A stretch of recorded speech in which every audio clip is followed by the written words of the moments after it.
Hi guys, this is Susan of the Alexandrite System.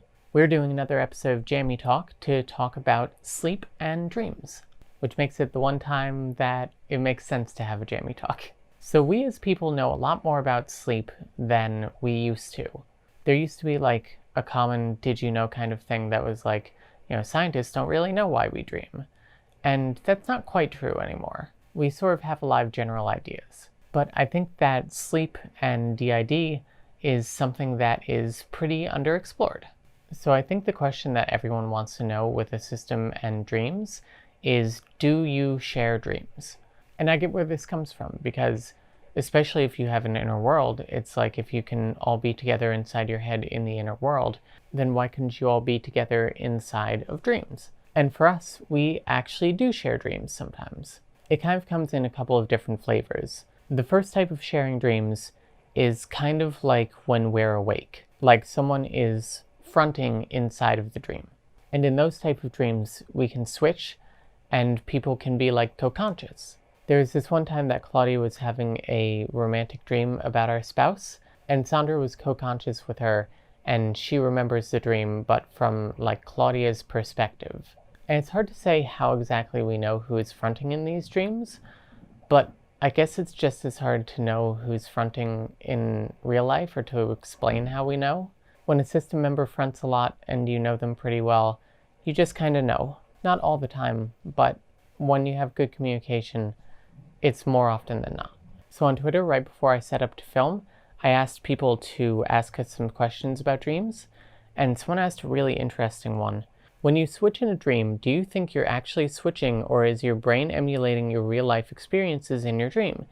Is a dream switch a switch, or just what your brain expects to happen in that scenario? I think the answer is that we are actually switching. Though I think the fact that we can have separate bodies in dreams sometimes maybe gives more credit to the idea that our brain is just doing what it thinks it normally does. So that's a really interesting question, and I don't really have an answer to it. And actually, dreams where we're in separate bodies have actually been a way for us to communicate.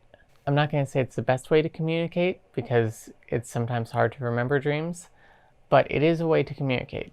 In fact, we've met some people in the system that way before. Sandra met Claudia that way, and Sandra also met Marigold that way.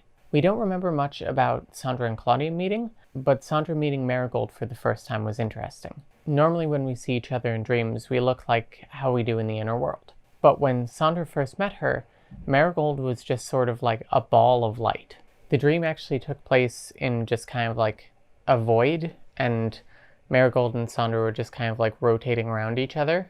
And during that dream, Marigold asked for some opinions on different names. I think she went through a couple of different flower ones before she settled on Marigold. And once the dream was over, Marigold was the one waking up in the body, and she immediately went back to sleep.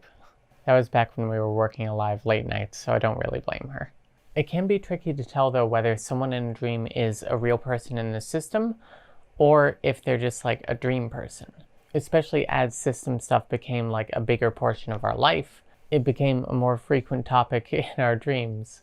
So basically, we just kind of don't worry about it and leave ourselves open to it, and just kind of wait for that person to like contact us in the daytime or to front. It's not a perfect method, but I think if we spent all of our time trying to figure out who in our dreams was a real person, who wasn't, that we wouldn't have any free time.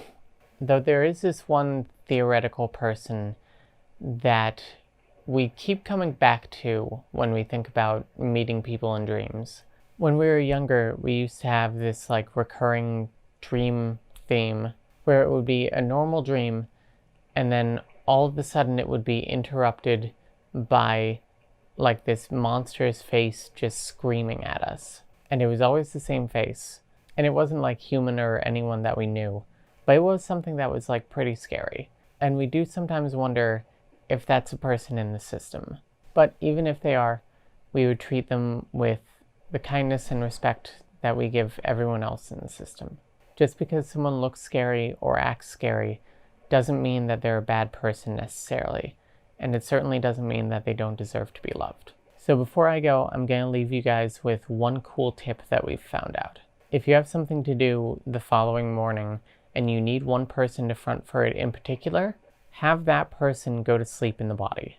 It's not a sure thing, but we've found that it makes it more likely for that person to wake up in the body. I guess the brain just sort of picks up where it left off. So yeah, leave your dream experiences in the comments. I'm interested in knowing what your guys' experiences are. Also for jammies this time, this is another pair that our mom got us. They're silk. They're nice. They're a lot heavier than I thought they would be. And then this is Nutmeg. Nutmeg is Sunny's teddy bear. When Sunny got them, they said that Nutmeg is also a system. They're the pumpkin spice system. Nutmeg, allspice, and cinnamon. So that's them. That's cute. So yeah, thanks for joining us, guys. I'll see you next time. Bye.